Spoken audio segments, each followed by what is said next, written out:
ഹിന്ദു ക്ഷേത്രങ്ങൾ കണ്ടാൽ ഹാലിളകുന്ന ഖാലിസ്ഥാൻ ഭീകരർക്ക് മുന്നിൽ തല ഉയർത്തി ഒരു ശ്രീരാമശില്പം. കാനഡയിലെ ഏറ്റവും ഉയരം കൂടിയ ശ്രീരാമശില്പം അനാച്ഛാദനം ചെയ്തിരിക്കുകയാണ്. 51 അടി ഉയരമുള്ള ശ്രീരാമശില്പം ഗ്രേറ്റർ ടൊറന്റോ ഏരിയയിലെ മിസ്സിസാഗ നഗരത്തിലെ ഹിന്ദു ഹെറിറ്റേജ് സെന്ററിലാണ് സ്ഥാപിച്ചിരിക്കുന്നത്. വേദമന്ത്രോച്ചാരണങ്ങളുടെ അകമ്പടിയോടെയാണ് ശില്പം സ്ഥാപിച്ചത്.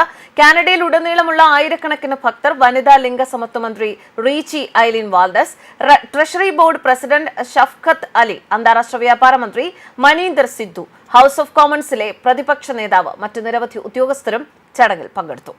ഇന്ത്യൻ സർക്കാരിനെ പ്രതിനിധീകരിച്ച് ടൊറന്റോയിലെ acting consul general Kapidhwaj Pratap Singh ചടങ്ങിൽ പങ്കെടുത്തിരുന്നു.